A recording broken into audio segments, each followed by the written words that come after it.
dihantar oleh Tuhan untuk menikmati satu ibadah sukacita di hadapan Tuhan, meskipun kita dibatasi dengan kondisi yang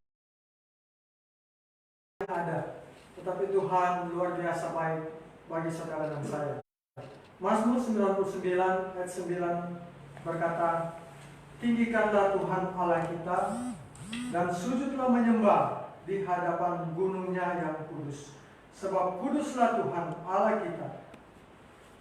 Jemaat Tuhan, mari kita siapkan hati kita untuk menyembah Tuhan, untuk datang di hadirat Tuhan, sambil kita mengangkat pujian, besar dan ajaiblah karya. Dan pujian ini boleh mempersiapkan kita, doa kita untuk datang sujud di hadapan Tuhan.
Membesarkan nama Tuhan.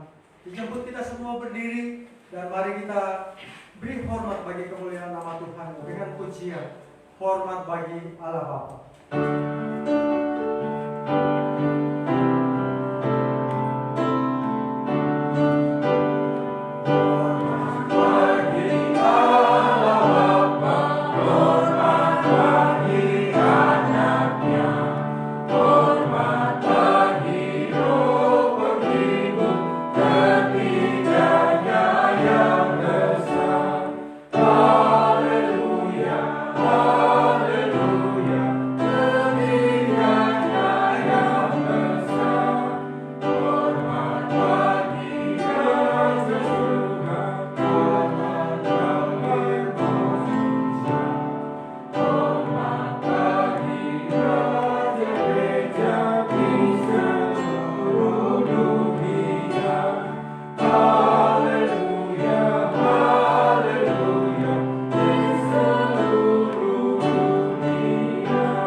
Ibadah hari ini ditabiskan hanya di dalam nama Allah Bapa, Anak dan Roh Kudus. Amin.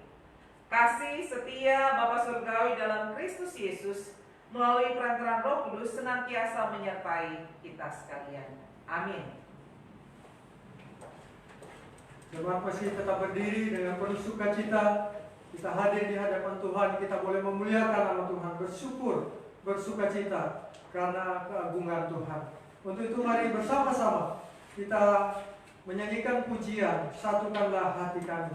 Karena Tuhan yang boleh mempersatukan kita pada pagi hari ini. Sambil bertepuk tangan kita angkat pujian. Satukanlah hati kami untuk memuji dan menyembah Dia.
Di dalam kasih dan kemurahan Tuhan. Saudara, mari kita datang di hadapan Tuhan pada pagi hari ini. Kita tundukkan kepala, kita merendahkan diri, mengaku setiap dosa dan kesalahan kita yang kita lakukan di hadapan Tuhan. Firman Tuhan berkata bahwa setiap orang sudah berbuat dosa dan telah kehilangan kemuliaan Allah. Untuk itu mari kita datang di hadapan Tuhan dengan rendah hati. Sebelumnya mari kita angkat pujian. Serahkanlah hidupmu padanya. Mari kita serahkan seluruh hidup kita, setiap pergumulan kita, setiap dosa kita, agar Tuhan boleh mengampuni setiap kita.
Bapa Surgawi, Bapa yang sungguh mengasihi kami, Bapa yang peduli di tengah-tengah kehidupan kami.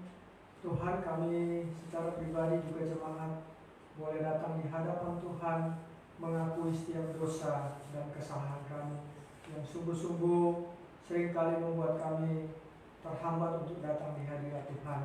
Semua yang kami perbuat, kami percaya bahwa pengakuan kami sungguh didengar oleh Tuhan pada pagi hari ini. Tuhan, terima kasih untuk kebaikan dan anugerah Tuhan bagi kami. Dalam nama Tuhan Yesus kami sudah berdoa dan bersyukur. Amin. Berbahagialah setiap kita yang mengaku dosa kita di hadapan Tuhan, dan dengarkanlah berita anugerah yang terambil dari 1 Yohanes 4 ayat 9 dan 10. Dalam hal inilah kasih Allah dinyatakan di tengah-tengah kita, yaitu bahwa Allah telah mengutus anaknya yang tunggal ke dalam dunia supaya kita hidup olehnya. Inilah kasih itu, bukan kita yang telah mengasihi Allah, tetapi Allah yang telah mengasihi kita dan yang telah mengutus anaknya yang tunggal sebagai pendamaian bagi dosa-dosa kita. Mari sebagai ungkapan syukur kita pada pagi hari ini, kita sungguh menyatakan itu bagi Tuhan. Segala puji syukur hanya bagi-Mu Tuhan, yang sudah menolong dan mengampuni kita pada pagi hari ini.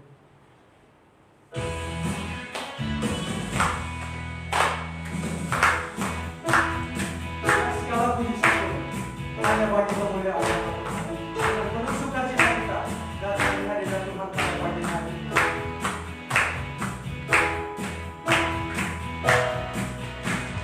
Segala puji syukur hanya bagi-Mu Tuhan. Sebab Kau yang layak dipuja. Kami mau bersorak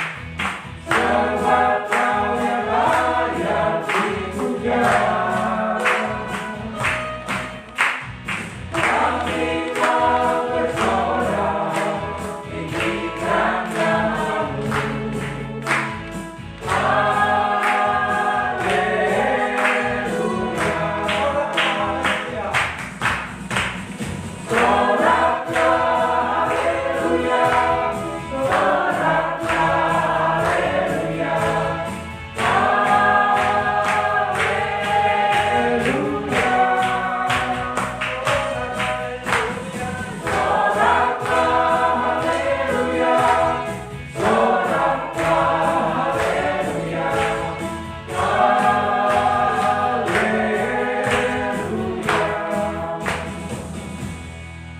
Segala puji syukur hanya bagi-Mu Tuhan.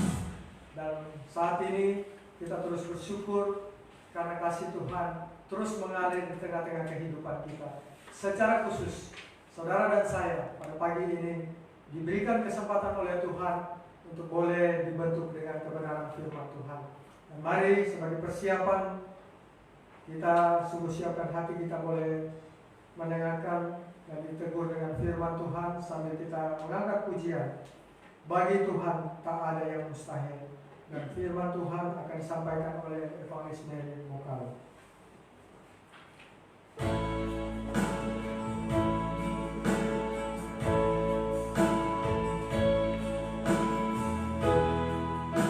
Ku yakin saat Kau berfirman, Aku menang saat Kau bertindak.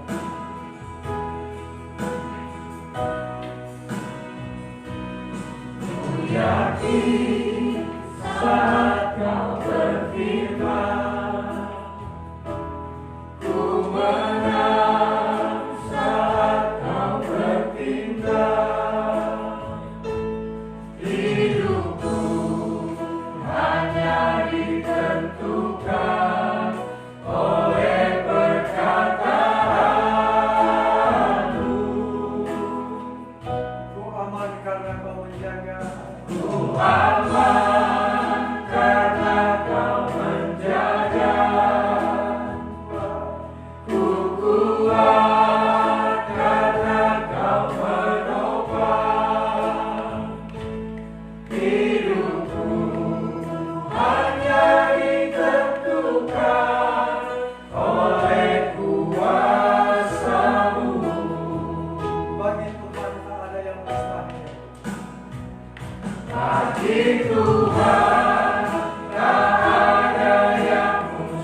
kita berdoa.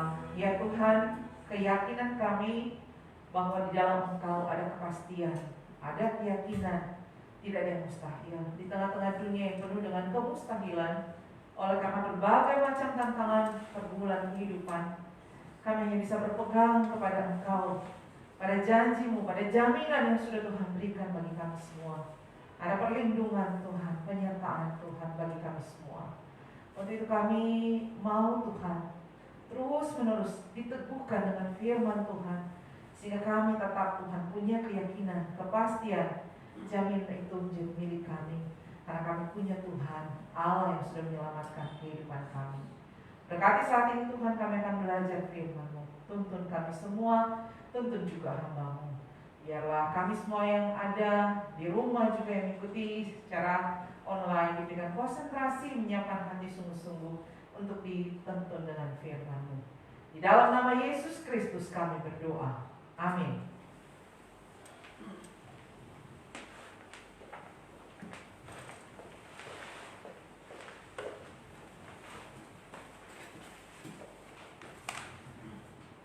Ya, shalom bagi kita semua. Bapak Ibu Saudara yang dikasihi Tuhan, pada masa Perang Dunia yang kedua, ada di satu kota, bahkan di satu gereja, di mana anak-anak mereka menjadi tentara, ada kurang lebih 52 tentara di dalam gereja itu, dan mereka pergi berperang, Perang Dunia yang kedua. Nah, ketika mereka pergi, maka orang-orang memasang foto mereka di gereja, ya. Semua foto-foto mereka yang berperang itu ditempatkan di dalam gereja yang di kota kecil itu, di salah satu kota kecil. Dan selama masa perang ada kurang lebih 15-20 orang ibu-ibu tiap hari mereka datang untuk berdoa. Mereka berkumpul dan berdoa. Mereka berdoa mengikuti bagian dari kitab Mazmur yang akan kita baca nanti sebentar. Mereka berlutut dan terus berdoa dengan sungguh-sungguh supaya Tuhan membawa pulang keluarga mereka, supaya Tuhan membawa pulang anak-anak mereka. Dan puji Tuhan, Tuhan membawa pulang ke 52 tentara itu, dan tidak satu pun yang tidak kembali. Semua kembali. Dan ketika salah seorang yang selamat mengatakan, puji Tuhan, kami tahu Tuhan akan menjaga kami, doa daripada ibu-ibu kami didengar oleh Tuhan, dan kami tahu kami berada di dalam tangan Tuhan. Dan sangat berbahagia bahwa mereka mendapatkan jawaban doa sesuai dengan kerinduan hati mereka. Tetapi bagaimana dengan mereka semua yang sungguh-sungguh juga di dalam doa tetapi tidak mendapatkan jawaban seperti yang dialami oleh 52 tentara? Nah, kita menyaksikan, sudah pernah saya katakan, ini juga kita menyaksikan, memperlihatkan bagaimana kehidupan manusia saat ini. Ini adalah video salah satu gereja di Italia ketika masa pandemi. Ketika gereja kembali dibuka, hamba Tuhan masuk bersama ada beberapa jemaat yang tertinggal, dan yang mereka temukan adalah hanya foto-foto yang dipajang atau ditaruh di tempat duduk sebagaimana mereka biasa duduk untuk beribadah.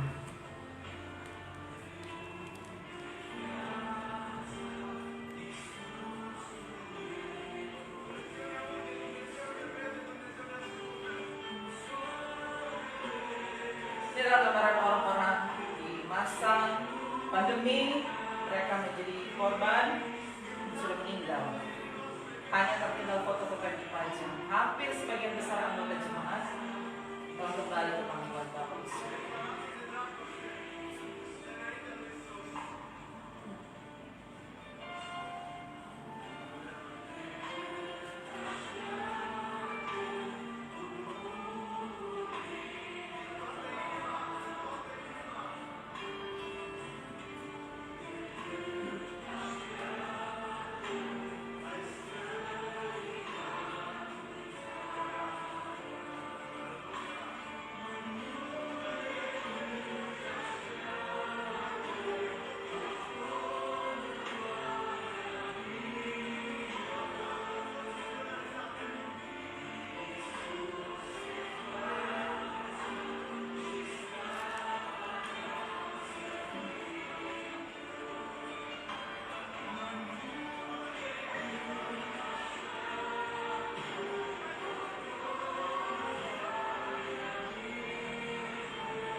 ibadat foto yang ada.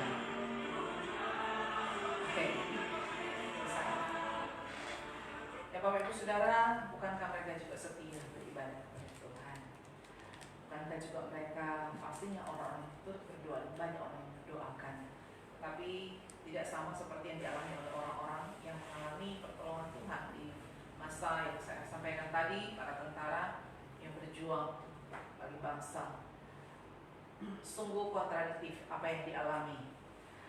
Di mengawali tahun 2020 ya, tahun lalu sampai saat ini, kehidupan kita ibarat kalau ada permainan yang di wahana-wahana yang disebut roller coaster misalnya, seperti itu. Kehidupan kita bukannya sama seperti itu. Sebagian besar dari kita, banyak orang mengalami kecemasan, ketiadaan harapan, ya kan? Bahkan penuh kekhawatiran, bertanya-tanya hari esok akan seperti apa. Karena kita menyaksikan, kita mendengar, bahkan di masa saat ini, ketika pandemi ini semakin merebak, bukan semakin menurun di bangsa kita, di negara lain mungkin sudah berpulih, tetapi di bangsa kita justru semakin meningkat. Banyak orang menjadi bertanya-tanya, penuh dengan kecemasan, bahkan kita pun pasti juga ada dalam situasi ini, seolah-olah tidak ada jaminan. Tetapi Bapak Ibu Saudara, kita mau belajar bahwa ada jaminan Allah sesuai dengan tema kita di hari ini. Jaminan Allah bagi kita semua umat yang percaya kepada Tuhan. Mari kita lihat di dalam kitab Mazmur pasal 91.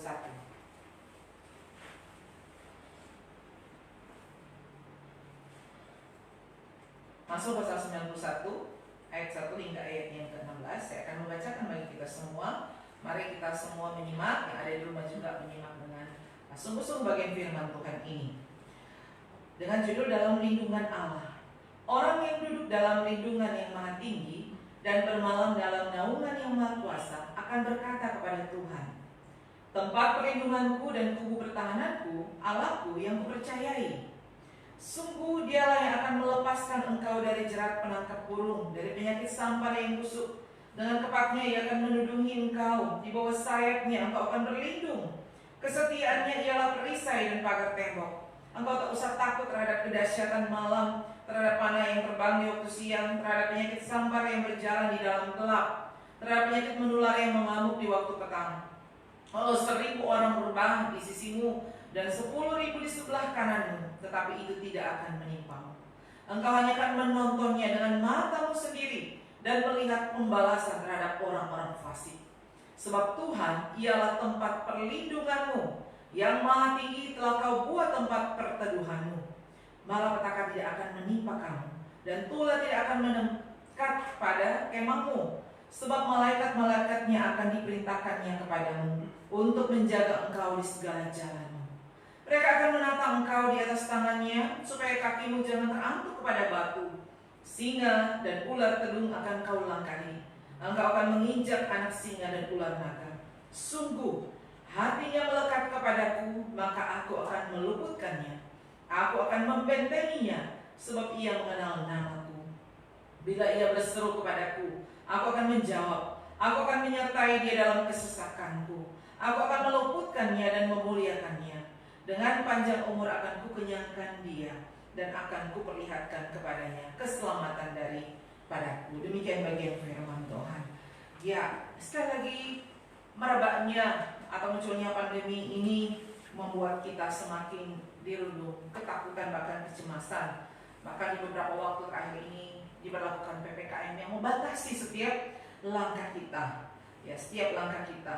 Dan pada akhirnya kita tidak bisa menganggap sepi pandemi ini. Bagi sebagian orang menganggap ini hal yang biasa mungkin, tetapi pada akhirnya pada orang seolah dipaksa untuk tidak menganggap sepi atau tidak menganggap enteng hal yang terjadi saat ini. Nah, semua orang, terutama kita semua orang-orang percaya juga menyikapi hal ini dengan berbagai macam cara, ya kan?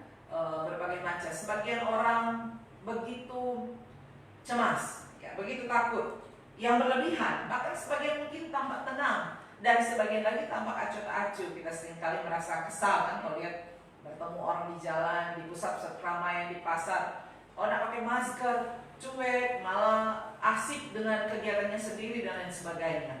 Menganggap sepi atau menganggap angin lalu. Tetapi juga ada banyak orang yang menganggap bahwa orang beriman pasti tidak akan kena wabah ini, pasti tidak akan mengalami dampak dari pandemi ini. Salah satunya kan kalau kita lihat di dalam bacaan yang kita baca di dalam Mazmur 91, dan ini kebanyakan Mazmur 91 ini kalau kita lihat banyak orang memunculkan bagian-bagian ini untuk meyakinkan bahwa orang percaya, orang Kristen pasti tidak akan kena wabah virus corona. Tetapi pada akhirnya kita melihat banyak sekali justru hamba Tuhan, orang-orang Kristen yang sungguh-sungguh pun mengalami hal yang sama. Apakah bagian ini tidak berlaku? Ya kan? Banyak orang akhirnya pada meragukan. Ya. Tapi juga ada banyak orang bahkan seolah menjadikan ini sebagai satu mantra. Ada Mazmur 91 sehingga hidupnya betul-betul ya sudah, kan kita pasti dijagain Tuhan, tidak lagi mengikuti protokol dan lain sebagainya. Nah, menjadikan Mazmur 91 sebagai penghiburan atau satu pengharapan di tengah mara bahaya itu tidak salah. Bahkan itu menjadi satu hal yang wajib bagi kita sebagai orang-orang percaya. Apalagi di dalam teks ini ada banyak sekali kata-kata berkali-kali muncul yang berkaitan dengan bagaimana jaminan Allah bagi kita semua lewat perlindungan yang diberikan. Di dalam ayat ini dikatakan ada lindungan, naungan, perlindungan, pertahanan, ada perisai, perteduhan, keselamatan, menjaga, menatang, meluputkan, dan membentengi. Luar biasa Bapak Ibu Saudara. Ini pasti perkataan-perkataan tulisan yang ditulis di dalam kitab ini begitu meneguhkan kita, begitu menguatkan kita. Tapi kita kembali lagi di awal tahun 1950-an ya, ketika ada kita kenal kisah ini luar biasa. Ada 5 orang misionaris yang pergi ke satu daerah terpencil di Ecuador ya, di daerah India sana, untuk menjangkau mereka yang ada di daerah yang terpencil, di hutan hujan yang sangat-sangat terpencil. Tetapi apa yang terjadi dalam kehidupan mereka ketika mereka menyerahkan hidup mereka untuk Tuhan, di awal pelayanan mereka justru apa yang terjadi? Mereka ditembak mati oleh penduduk asli yang ada di sana. Penduduk asli yang ada di sana. Kelimanya anak-anak muda ini, walaupun sudah ada yang berkeluarga di rentang usia 20-an, 27-an sampai 30-an tahun ini, pada akhirnya kehilangan nyawa, dan berita itu menjadi sangat-sangat viral di masa saat itu, ya kan? Di masa saat itu. Tetapi ketika salah seorang istri dari salah seorang misionaris itu, yaitu Elizabeth Elliot, dia menulis buku dan menceritakan bagaimana kisah perjuangan dari para misionaris ini, dan kemudian dia memilih kata-kata yang tertulis dalam Mazmur pasal 91 ini. Dia memberikan judul bukunya, memberikan judul pada bukunya Bayangan yang Maha Kuasa, Shadow of Almighty. Yang menarik dari kata-kata yang ditulisnya ada di ayat pertama Mazmur 91, orang yang duduk dalam lindungan yang maha tinggi dan bermalam dalam naungan yang maha kuasa. Nah, ini menjadi satu pertanyaan juga, mengapa ada orang yang memilih menggambarkan pembunuhan yang sangat-sangat tragis terhadap suaminya, bahkan rekan-rekannya, dan menuliskan Mazmur ini. Ada janji Tuhan untuk melindungi orang-orang seperti itu, tetapi pada akhirnya mereka harus mengalami kematian. Padahal ada janji Tuhan, perlindungan daripada Tuhan. Sekali lagi saya katakan ini sangat-sangat kontradiksi. Tetapi hal yang luar biasa yang menjadi hal yang sangat indah sebenarnya lewat penulisan buku ini, bahkan di dalam kitab Mazmur ini mengajarkan sebenarnya kepada anak-anak Tuhan, poin yang mau ditunjukkan kepada anak-anak Tuhan, orang-orang yang percaya, tidak peduli seberapa kejamnya situasi yang ada, seberapa jahatnya dunia ini yang ada, pergumulan yang dihadapi, bahwa bisa dengan yakin mengatakan kita tidak akan takut atau tidak perlu takut. Kalau di masa sekarang, ya kita jadi ketakutan kan, mau ke gereja pun serba salah ya kan, mau ke pusat perbelanjaan, mau bikin apa-apa pun serba salah, ketakutan. Tapi ada jaminan yang luar biasa dalam firman Tuhan ini, sebagaimana yang dialami oleh para misionaris dan istrinya menulis bagian firman Tuhan ini untuk juga meneguhkan, mengingatkan, apapun yang terjadi, ada masalah apapun di depan kita, tetapi kita tidak akan pernah menjadi takut. Kita semua pernah mengalami takut, ya kan? apapun dalam kehidupan ini, kita pasti tidak seorang pun tidak pernah mengalami hal yang takut ya, ketakutan. Di dalam Mazmur pasal 91 ayat 2 mengatakan, akan berkata kepada Tuhan, tempat perlindunganku dan kubu pertahananku, Allahku yang ku percayai. Ini menjadi poinnya, Allah yang kita percaya, sehingga kita tidak menjadi takut. Diibaratkan begini, saya ilustrasikan begini. Satu kali gereja kita diajak untuk naik pesawat pribadi. Pesawat pribadi punya seseorang lah ya. Anggaplah ada seorang yang ngajak kita naik pesawat pribadi, akan berkeliling Pulau Sulawesi dan dibawa oleh pilot yang sangat-sangat handal. Ya, pilot yang sangat-sangat handal. Ketika kita semua ada dalam pesawat, saya misalnya ditawari oleh sang pilot, Ibu Merin, mau enggak memegang kendali atas pesawat ini?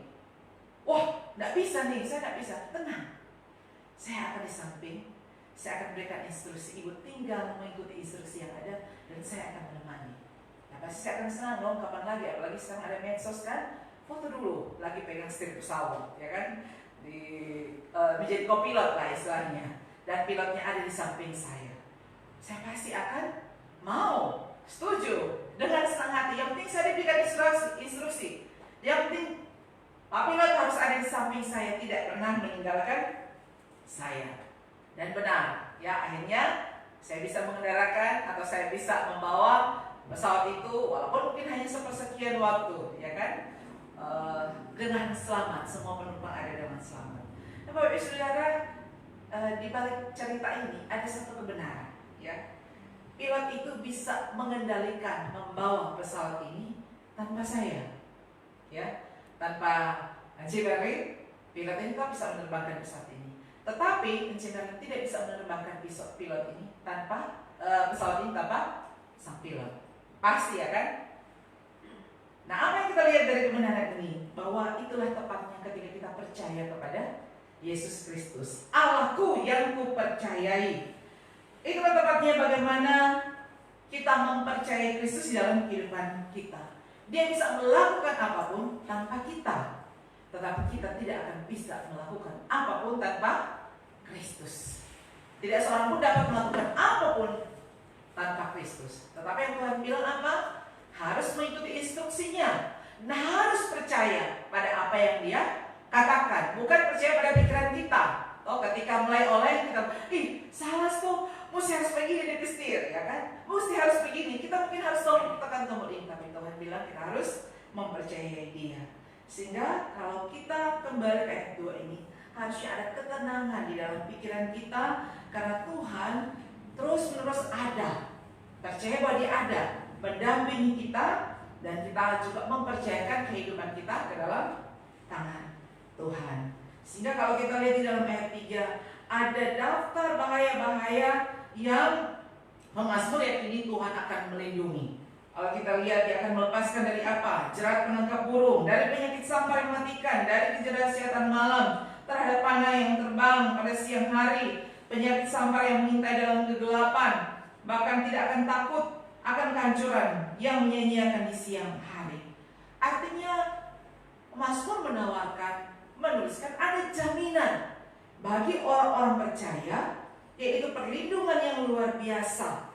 Di dalam ayat ini dikatakan, walau 1000 rebah, ini ada pujian, walau 1000 rebah di sisiku.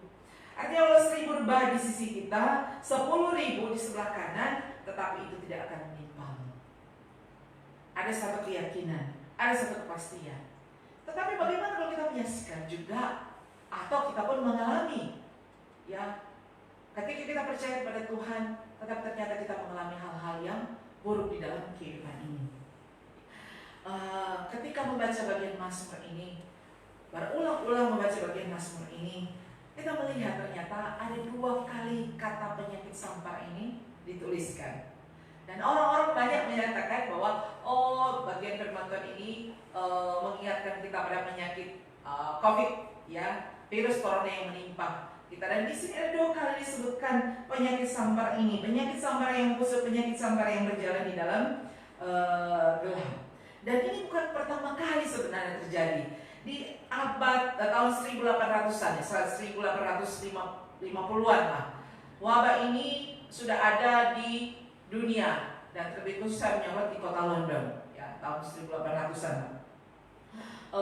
Ada wabah kolera yang sangat-sangat terkenal dan begitu mewabah karena apa? Ada sanitasi yang buruk, orang minum air yang sudah terkontaminasi dan lain sebagainya. Dan pada akhirnya merenggut lebih dari 10.000 jiwa dan kurang lebih 23.000 jiwa pada akhirnya meninggal. Kematian yang tragis di seluruh Inggris Raya, sehingga pandemi ini pada waktu itu dianggap sebagai memiliki kematian tertinggi di abad ke-19 pada waktu itu. Dan selama puncak wabah itu, orang-orang tidak tahu lagi harus seperti apa. Mereka sudah kehilangan harapan, tidak tahu mau seperti apa. Betul-betul berada dalam kehancuran, ketakutan yang luar biasa.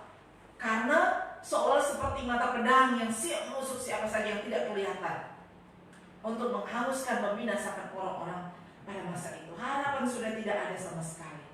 Tetapi tiba-tiba di satu sudut kota, di sebuah toko sepatu, seorang pembuat sepatu, dia menulis satu lagu dan dia menuliskan dan dia menempelkan di atas tokonya. Jadi bukan promosi, bukan nama toko yang ditulis, tapi dia memajang satu tulisan yang sangat besar menjadi satu lagu yang sangat indah.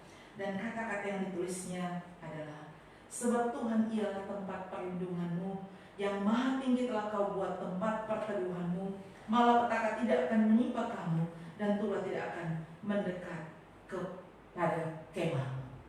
Ini tertulis dalam Mazmur 91 ayat 9 dan 10. Ketika orang mulai kehilangan harapan, ketiadaan harapan sama sekali, ketakutan. Tetapi ketika orang-orang membaca ini, seolah-olah bangkit harapan bahwa ada Tuhan, sekalipun mereka ada berjalan dalam kegelapan, ketakutan, ketiadaan harapan, tetapi ada Tuhan yang terus bersama-sama dengan mereka. Dan ini membangkitkan harapan bahwa ada jaminan perlindungan Tuhan di tengah-tengah umat yang ada di tengah-tengah kegelapan saat itu akibat wabah dari pandemi yang ada. Bapak Ibu Saudara, bagaimana jaminan Allah itu berlaku di dalam kehidupan kita sebagai orang percaya di masa saat ini, di masa sekarang ini, ketika wabah ini melanda dunia, bahkan Indonesia, bahkan kota Bitung ini yang semakin meningkat. Dalam ayat 1 mengatakan, orang yang duduk dalam lindungan yang maha tinggi dan bermalam dalam naungan yang maha kuasa. Di awal pemazmur ini sudah mengajarkan tentang kebaikan Allah. Dia hanya ditujukan kepada mereka yang duduk dalam lindungan yang maha tinggi. Ya, kata duduk ini dalam bahasa Ibrani sebenarnya bermaksud atau maksudnya adalah orang yang berdiam. Orang yang duduk artinya orang yang berdiam. Betul-betul berdiam, bukan cuma sekedar duduk, tetapi diam, tinggal di sana. Hampir semua versi bahasa Inggris mengatakan ini berarti berdiam, tinggal di sana, di dalam lindungan Tuhan. Bahkan diteruskan ada kata bermalam, orang yang bermalam di dalam naungan Tuhan. Artinya apa? Menyerahkan satu istirahat, ketenangan setelah berpergian jauh. Mereka duduk atau berdiam dari perjalanan mereka yang panjang, beristirahat dengan tenang. Apa maksudnya? Dengan kata lain, orang yang berdiam dan bermalam di dalam Tuhan adalah mereka yang menjadikan Tuhan sebagai satu-satunya tempat berlindung. Berlaku bagi mereka yang hanya menjadikan Tuhan sebagai satu-satunya tempat berlindung. Dan selanjutnya di dalam ayat 14-15 mengatakan menjadikan Tuhan sebagai tempat perlindungan dan perteduhan. Tuhan sebagai satu-satunya tempat perlindungan, tempat perteduhan atau tempat mereka diam. Mereka terus mengalami keteduhan dari istirahat panjang, dari hiruk pikuknya dunia, berdiam bersama dengan Tuhan. Artinya apa? Mereka mempunyai satu relasi yang sangat intim, relasi yang betul-betul personal dengan Tuhan. Bahkan dalam ayat yang ke-14 katakan yang hatinya melekat kepada Tuhan. Di dalam bahasa aslinya mengatakan mengasihi, yang hatinya mengasihi, yang hatinya menempel betul-betul kepada Tuhan, bukan kepada sesuatu yang lain. Dalam percakapan tadi di perjalanan, saya teringat kapan lagi waktunya untuk menyampaikan. Saya mengatakan kepada anak yang bungsu, kenapa sih orang tua selalu mendorong untuk beribadah dengan sungguh-sungguh, pujilah Tuhan dengan sungguh-sungguh, berdoalah dengan sungguh-sungguh, hiduplah benar, bukan supaya kamu dipandang anak yang baik, Bukan. Bukan kamu dicap baik, tapi karena kamu mengasihi Tuhan. Betul-betul menjalin hubungan yang intim dengan Tuhan, menempel kepada Tuhan, punya relasi yang intim dengan Tuhan karena kasihmu kepada Tuhan. Itulah tujuannya. Kalau kamu mengasihi, kamu pasti akan memuliakan nama Tuhan dan tidak akan berpaling kepada yang lain. Bukan supaya apa? Oh, supaya dicap, rajin masuk gereja, nyanyinya bagus. Bukan. Tapi dengan kesungguhan, relasi yang intim dengan Tuhan, artinya mau menyenangkan hati Tuhan. Di masa sekarang ini apa lagi yang bisa kita lakukan selain menyenangkan hati Tuhan? Menyenangkan hati Tuhan. Ungkapan lain menggambarkan intiman tersebut yaitu mengenal namaku. Mengenal bukan cuma tahu Tuhan, Tuhan, tapi betul-betul mengenal siapa Tuhan saya yang saya sembah, apa yang Dia mau di dalam kehidupan saya pribadi. Nama di sini bukan cuma sekedar panggilan, tapi betul-betul berbicara mengenai pribadi Tuhan yang sudah menyelamatkan kehidupan saya, dan saya tahu betul-betul apa kerinduannya, apa keinginannya, sehingga saya betul-betul menyerahkan hidup saya sepenuhnya hanya kepada Tuhan.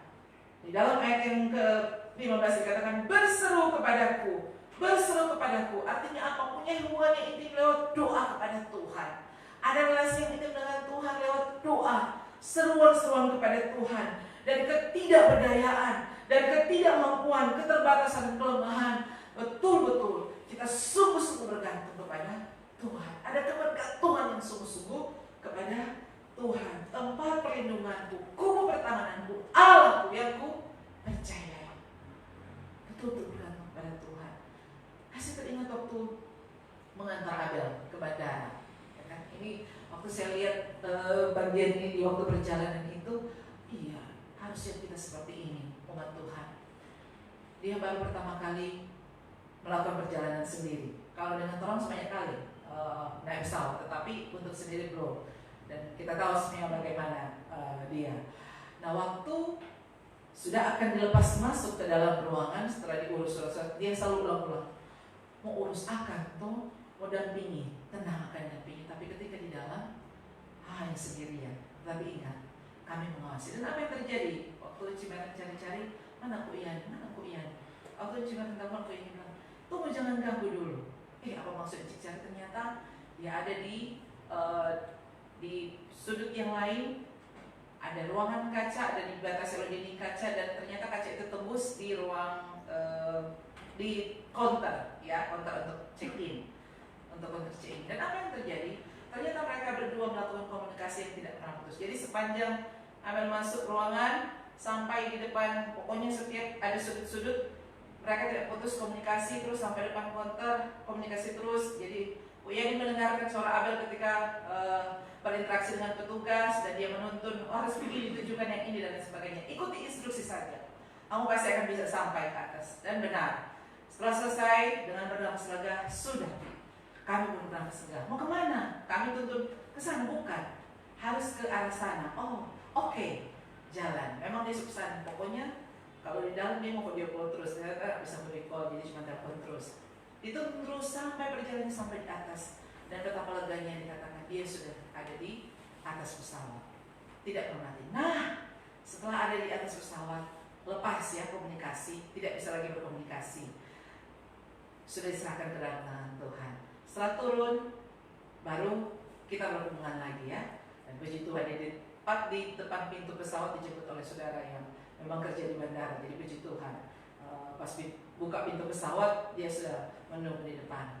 Apa yang saya lihat, saya begitu terharu bahwa Tuhan, begitulah cara Tuhan bagi kita semua.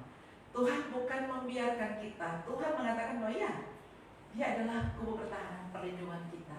Tapi ada masa-masa kita sendirian. Tahu seolah Tuhan di mana, Tuhan di mana. Tapi Tuhan berkata, aku di sini. Jangan pernah melepaskan komunikasi dengan Tuhan. Harus terus berelasi dengan Tuhan. Relasi kita tidak boleh terputus dengan Tuhan. Ketika terputus, maka kita akan kehilangan arah. Tapi ada juga waktu-waktu ketika kita kehilangan arah. Ya kan? Ketika saya bilang, komunikasi putus ketika ada di pesawat. Betul. Tapi kita tahu, Tuhan ada setia, ada waktunya. Waktunya kamu akan melihat lagi, tetapi kau tidak akan pernah ditinggalkan. Bapak Ibu Saudara, ketika menyadari ini, saya begitu terharu. Tuhan, Kadang kita berkata, Tuhan Engkau di mana? Tapi Tuhan bilang, mataku tertuju kepada Engkau. Bagaikan dinding kaca yang membatasi, itu tembus pandang bagi Tuhan. Dia tahu, dia melihat apa kita, siapa kita. Tuhan mungkin seolah terus berkata, Tuhan angkat ini beban, cabut ini. Tapi bagikan Engkau Yani dengan Abel. Engkau Yani tidak akan membawa suratnya, membawa barang-barangnya, tidak. Dia hanya mengawasi, melihat. Ketika ada yang salah, dia akan mengatakan salah. Ke depan, kau harus ke kiri, harus ke kanan. Itulah Tuhan kita di dalam kehidupan kita. Yang pasti, kita tidak boleh melepaskan relasi kita, hubungan kita dari Tuhan. Kalau kita terlepas, kalau kita lost kontak, maka kita akan kehilangan Allah. Tapi jaminan perlindungan Tuhan tetap ada.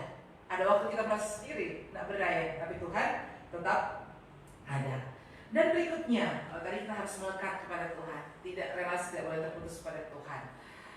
Memahami kebenaran firman Tuhan, memahami kebenaran firman Tuhan dengan sungguh-sungguh akan menuntun kehidupan kita.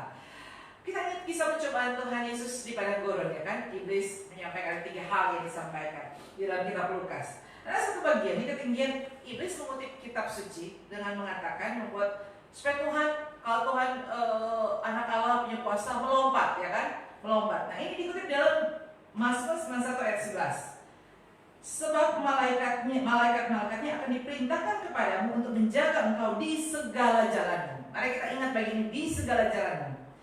Di dalam Lukas ini, Lukas 4 ayat 10,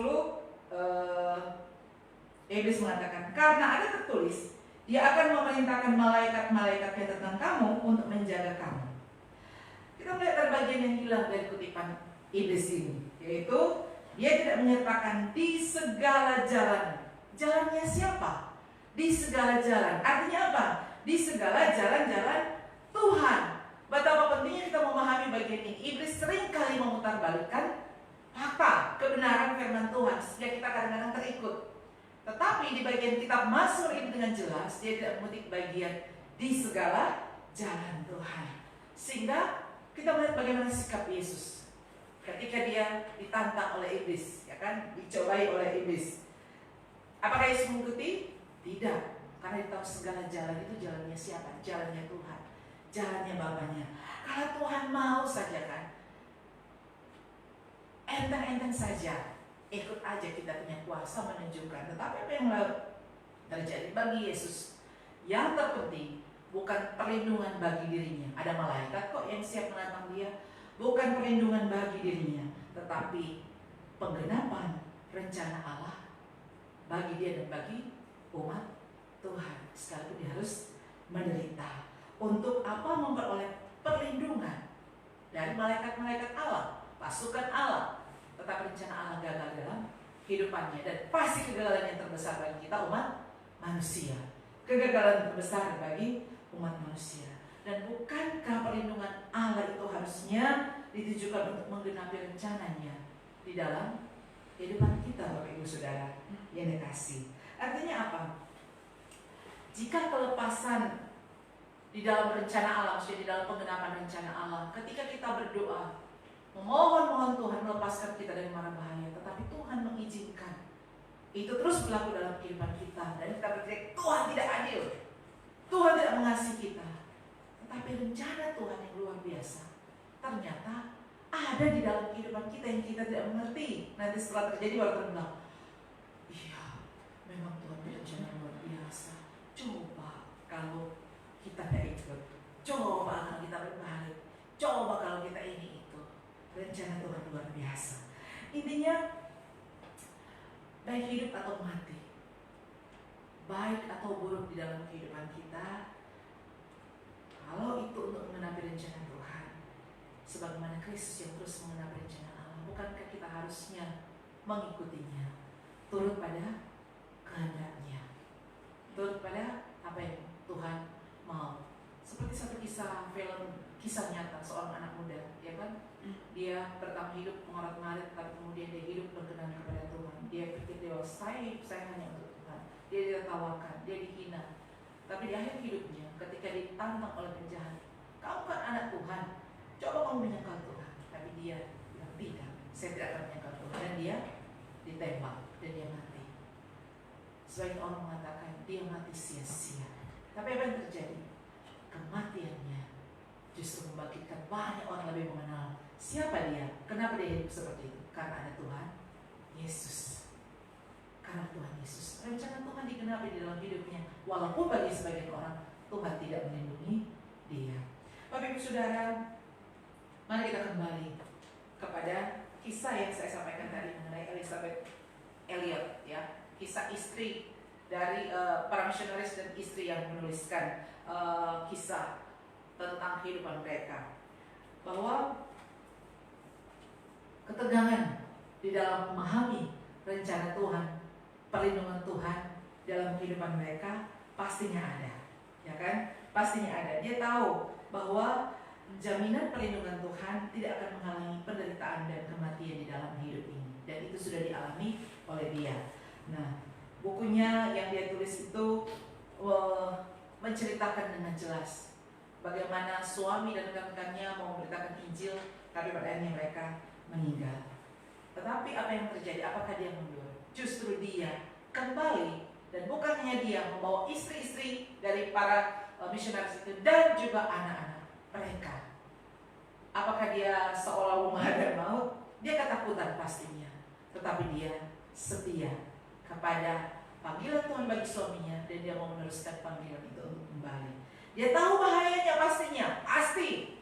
Buktinya suaminya dan teman-temannya meninggal, dia tahu bahayanya. Tapi juga dia tahu perlindungan Tuhan tetap ada. Sekalipun mungkin dia ada dalam mara bahaya, tetapi dia yakin Tuhan ada dan hadir.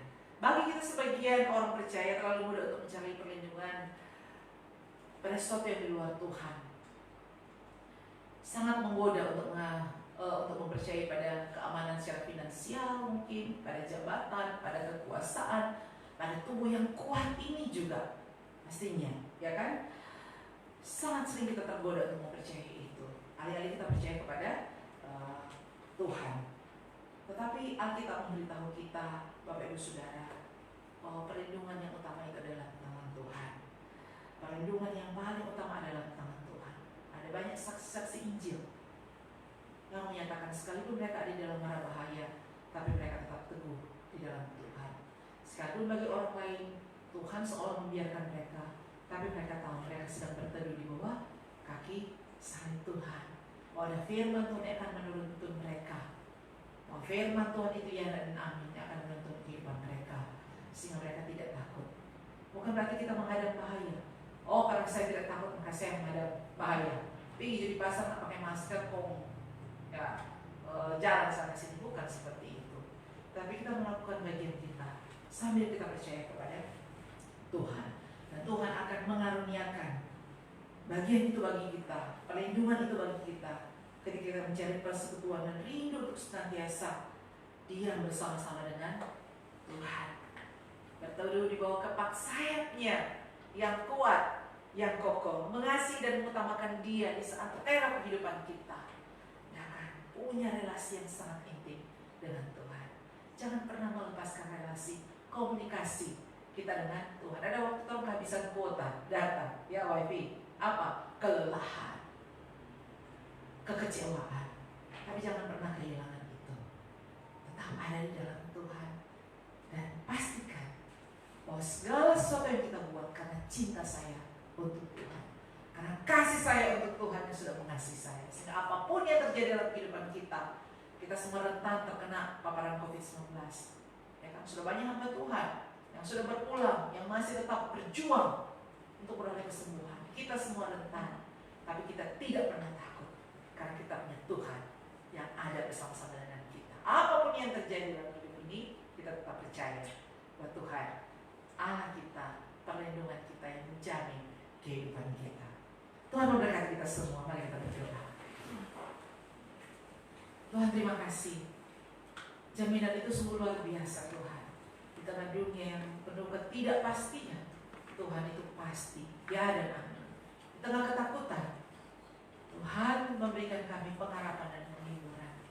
Tuhan, kuatkan kami menghadapi tantangan pergumulan kehidupan ini di masa pandemi ini, Tuhan. Supaya kami tetap kokoh, berjalan bersama dengan Tuhan, tetap cinta Tuhan, dan punya relasi intim dengan Engkau, Tuhan, sehingga kami boleh merasakan Tuhan ada, hadir, mengawasi kami, terus membimbing kami, menguatkan kami.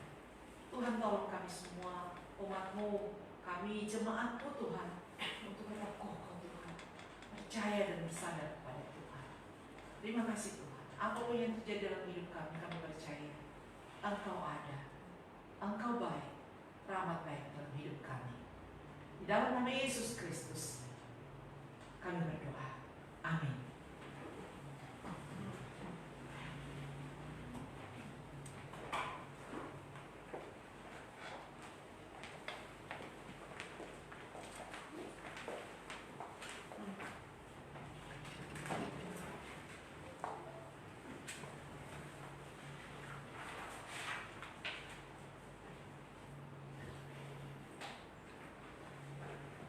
Jemaat Tuhan diundang berdiri, mari bersama-sama dengan seluruh umat Tuhan yang ada di muka bumi ini. Kita mengaku pengakuan iman melalui pengakuan iman rasuli demikian. Aku percaya kepada Allah Bapa yang Maha Kuasa, Kali-kali dan kepada Yesus Kristus, Anaknya yang tunggal Tuhan kita, yang dikandung daripada Roh Kudus, lahir dari dalam Maria, yang menderita secara bawah dan Kristus Pilatus, disayangkan mati dan dikuburkan, turun ke dalam kerajaan maut. Pada hari yang ketiga, untuk dari orang mati, naik ke surga, duduk sebelah kanan Allah, Bapa yang Maha Kuasa, dan akan dari sana untuk menghakimi orang yang hidup dan yang mati. Aku percaya pada Roh Kudus, Roh Kudus, persekutuan Roh Kudus, pengampunan dosa, kebangkitan tubuh dan hidup. Amin. Jemaat silakan duduk.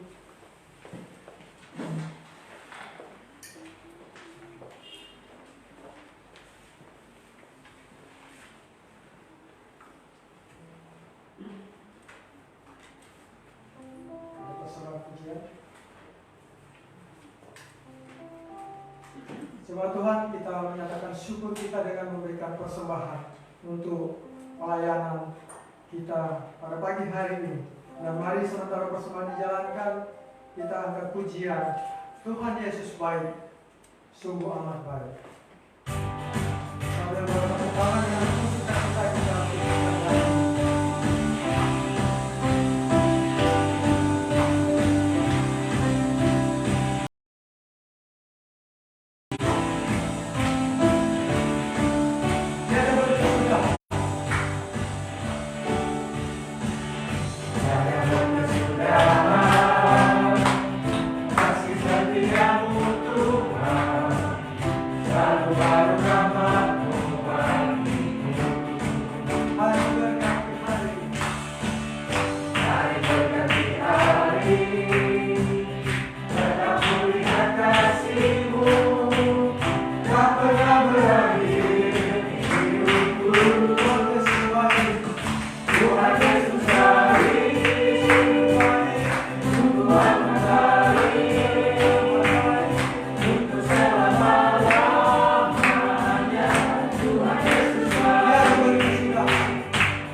Mari kita berdoa.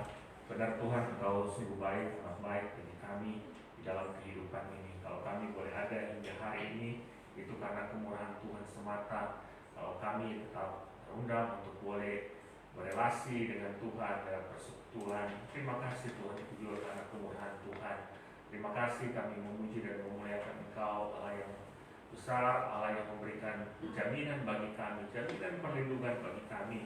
Walaupun ada tantangan, ada masalah, ada sakit penyakit, tapi jaminan Tuhan bagi kami tetap bersama-sama dengan kami, tetap memberikan perlindungan dan pertolongan bagi kami semua. Terima kasih Tuhan untuk kasih dan anugerah Tuhan.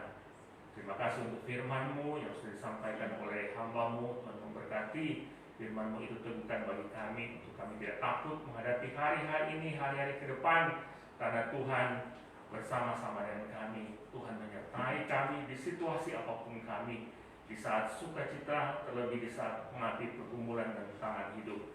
Tuhan tidak pernah meninggalkan kami. Naungan Tuhan ada bersama-sama dengan kami. Berkati hamba-Mu Thomas Merlin dalam pelayanan bersama keluarga. Berkati semua yang sudah boleh melayani pagi hari ini. Tuhan tolong, Tuhan campur tangan. Bahkan kami semua yang sudah boleh beribadah secara live maupun yang ada bersama-sama saat ini, Tuhan tahu setiap keberadaan hidup kami. Tuhan menilik kehidupan kami. Dan biarlah Tuhan selalu menjaga dan memberkati kami di segenap langkah hidup kami. Kalau kami menghadapi pergumulan tantangan, berilah jalan keluar, berilah kelegaan bagi kami. Kalau kami mengalami sakit penyakit, berilah penyembuhan bagi kami. Kalau kami mengalami persoalan-persoalan hidup, tolong kami. Berkati setiap usaha dan pekerjaan kami, Tuhan. Kami taruh ke dalam tangan Tuhan, sehingga hidup yang Tuhan berikan kami boleh keluar dengan benar, dan mampukan kami untuk boleh memuliakan nama Tuhan. Terima kasih Tuhan, berkati sepanjang minggu ini akan kami jalani. Biarlah Tuhan campur tangan segenap perjalanan kami dalam perlindungan Tuhan, di rumah dilindungi oleh Tuhan, di tempat usaha, di tempat pekerjaan, di segenap aktivitas kami. Biarlah Tuhan memberikan perlindungan bagi kami semua.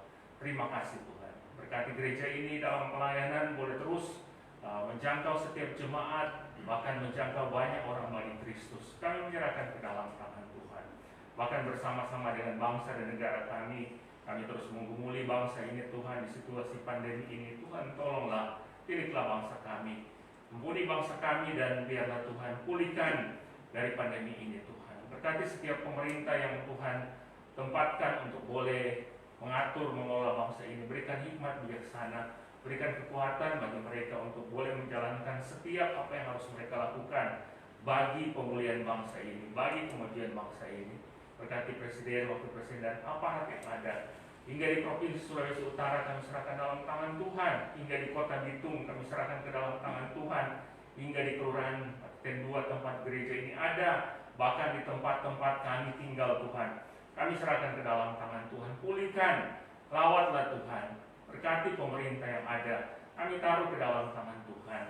Bagi saudara kami yang sementara bergumul dengan pandemi ini, dengan sakit, biarlah Tuhan pulihkan mereka, sembuhkan mereka. Yang sudah percaya kepada Tuhan, mereka senantiasa berharap hanya kepadamu. Yang belum datang kepada Tuhan, biarlah mereka boleh bertemu dengan Tuhan, karena Tuhan juga mengasihi mereka.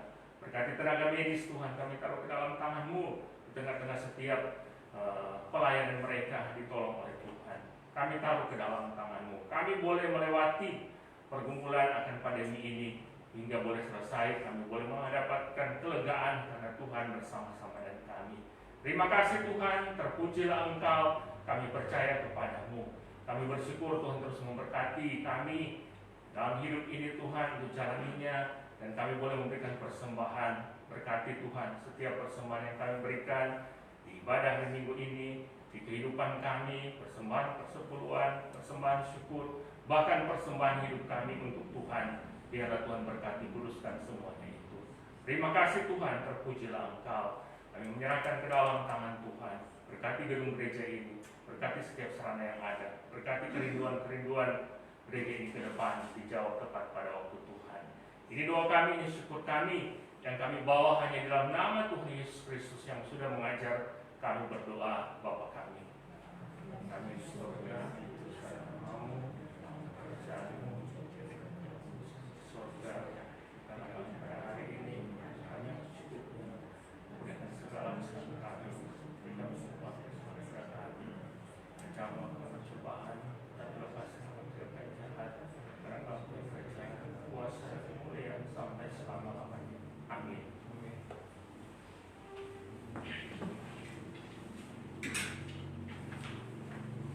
Tuhan, kita bersyukur untuk penyertaan Tuhan pada pagi hari ini. Dan mari kita akan memberikan segala pujian, hormat bagi kemuliaan nama Tuhan di akhir ibadah. Dan saya jemput kita semua berdiri, doksologi dan doa berkat akan disampaikan oleh Bapak Ismail Mutawal.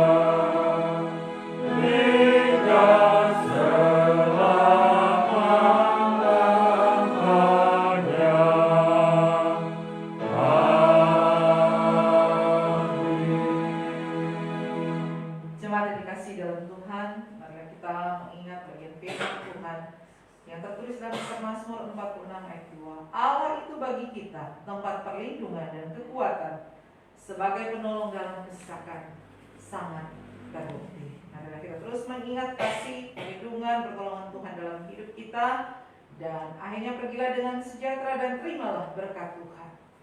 Kasih karunia dari Allah Bapa dan keselamatan daripada Yesus Kristus serta pertolongan Roh Kudus akan terus menaungi, menudungi kehidupan kita di hari ini, hari esok, sampai selama-lamanya. Amin.